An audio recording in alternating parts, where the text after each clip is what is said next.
प्यारे विद्यार्थियों, नमस्कार। बच्चों, आज मैं आप लोगों को साहित्य के कुछ ऐसे क्षेत्र की ओर ले जाना चाहता हूं कि आप सब कोर्स पढ़ते हैं, सिलेबस पढ़ते हैं, पाठ्यक्रम के अलावा आप लोगों का कुछ ऐसा कार्यक्रम होना चाहिए कि आप लोगों को प्रेरणा मिले, है ना। तो मैंने एक गीत लिखा है, उसको मैं पढ़ना चाहूँगा, क्योंकि आज जो फसलों की कटाई चल रही है और जो सौंदर्य जो मैंने गीत में उकेरा है वो सौंदर्य आजकल है नहीं, तो उसको उकेरने की, आपके सामने प्रकट करने की कोशिश कर रहा हूं और आशा है कि आप लोगों को अच्छा लगेगा। पहले माँ वीणा पाणी के प्रति 4 पंक्तियां अर्पित करने चाहूंगा और आपका ध्यान चाहूंगा, बोलना नहीं है। जहां आपको मेरी पंक्तियां अच्छी लगे उस पे आप दाद दीजिएगा, मतलब हाँ, और अच्छी लगेंगी वैसे। हंस पे बैठ के मैया आया करो, सुरमई रागवी ना बजाया करो, ज्ञान की ज्योति उर में जगा के मेरे काव्य बगिया रसिक की सजाया करो, काव्य बगिया रसिक की सजाया करो। दो कर जोरी करो विनती तिहारी मातु, कविता कला का अद्भुत वर दीजिए, कंठ में विराजमान हो के मैया सरस्वती, बुद्धि और ज्ञान का प्रकाश भर दीजिए, लेखनी सफल होवे रचना सृजन हेतु, ऐसे शब्द शक्ति का भंडार भर दीजिए, रसिक पुकार करे मातु तोहे बार बार, श्रोताओं का ध्यान मेरी ओर कर दीजिए, रसिक पुकार करे मातु तोहे बार बार, श्रोताओं का ध्यान मेरी ओर कर दीजिए। और बच्चों, गीत प्रस्तुत है कि गेहूं सरसों फसल पक गए, हर गेहूं सरसों फसल पक गए, हर्षित हुआ किसान है, हरित विलसिता शस्य श्यामला, दिखती स्वर्ग समान है, हरित विलसिता शस्य श्यामला, दिखती स्वर्ग समान है, गेहूं सरसों फसल पक गए। और बंद देखना कि जी बहुत अच्छे। सार सार पवन चले पछुआई, चैत्र मास में पछुआ हवा चलती है ना। चैत्र मास में अभी भी पछुआ हवा चल रही है कि सार सार पवन चले पछुआई, चैत्र मास आया, सार सार पवन चले पछुआई, चैत्र मास आया, फिर का अंग अंग यौवन का नवोल्लास छाया, सुरभित वातावरण हो रहा, सुरभित वातावरण हो रहा, चहुदिश नया विहान है, हरित विलसिता शस्य श्यामला, दिखती स्वर्ग समान है, हरित विलसिता शस्य श्यामला। और अगली पंक्तियों पर ध्यान देखना।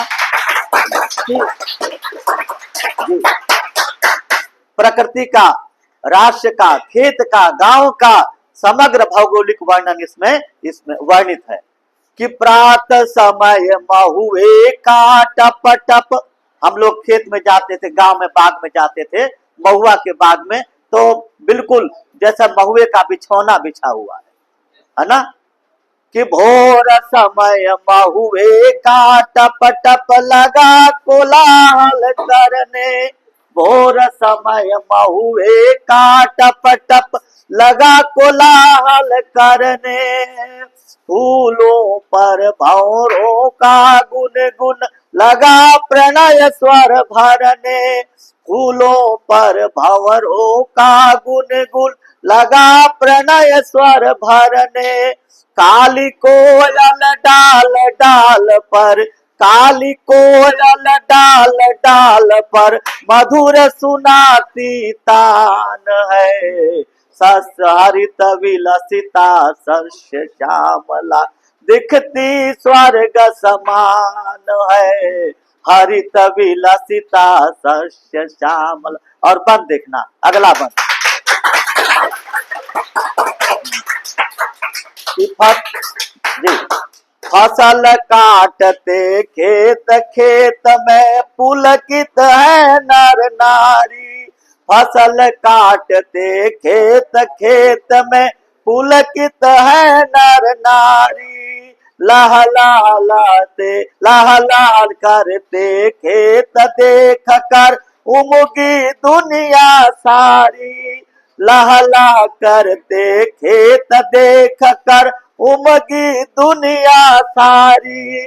मुस्काती धरती ने पहने, मुस्काती धरती ने पहने वासंती परिधान है। सहरित विलसिता शस्य श्यामला, दिखती स्वर्ग समान है। हरित विलसिता शस्य श्यामला, दिखती स्वर्ग। और अगला अंतिम बंद देखना, अंतिम बंद जी, बस। गवाई की हर पगडंडी ने अपना रूप संवारा। गवाई की हर पगडंडी ने अपना रूप संवारा। है प्रसन्न मुख ग्राम देवता, देखे प्रकृति नजारा। है प्रसन्न मुख ग्राम देवता, देखे प्रकृति नजारा। रसिक स्नेह का गाँव गाँव में, रसिक स्नेह का गाँव गाँव में पावन परम निधान है। रसिक स्नेह का गाँव गाँव में पावन परम निधान है। हरित विलसिता शस्य श्यामला, दिखती स्वर्ग समान है। हरित विलसिता शस्य श्यामला। और अंत में एक छंद पढ़ करके और वाणी को विराम दूंगा। छंद क्या है जी, कि नवरस मास आया, मन का उल्लास लाया, महुआ के बाग में पथार पड़ने लगा। नवरस मास आया, मन का उल्लास लाया, महुआ के बाग में पथार पड़ने लगा।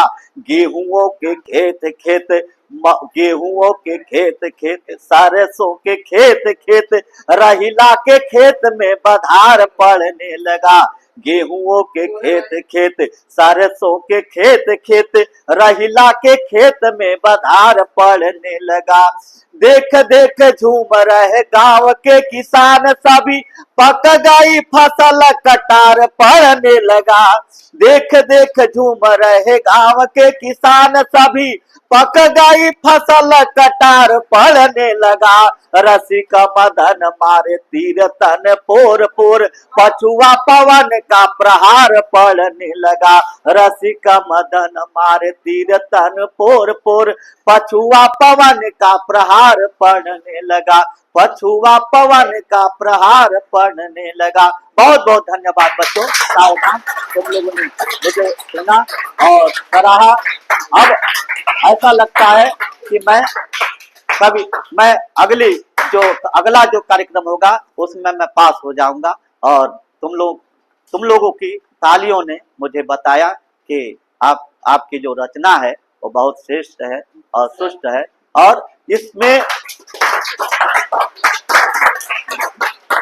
इसमें प्रेरणा मिलती है कि बच्चों किस प्रकार से किसान जी साल भर अपनी मेहनत करता है, और जब उसकी मेहनत पर पानी फिर जाती है और प्राकृतिक आपदाओं के कारण जो है पानी फिर जाता है किसान पर, तो किसान दुखी हो जाता है। यही अन्नदाता है, यही ग्राम देवता है। और गांव की जो गवई की जो पगडंडी है, गांव का जो भौगोलिक चित्रण है, इस कविता में बड़ा मनोरम है, बड़ा मनोहारी है, और गांव का समग्र चित्र जो है हमारे सामने हमारे अक्षी पटल पर आ जाता है। बहुत बहुत धन्यवाद। बंद कर।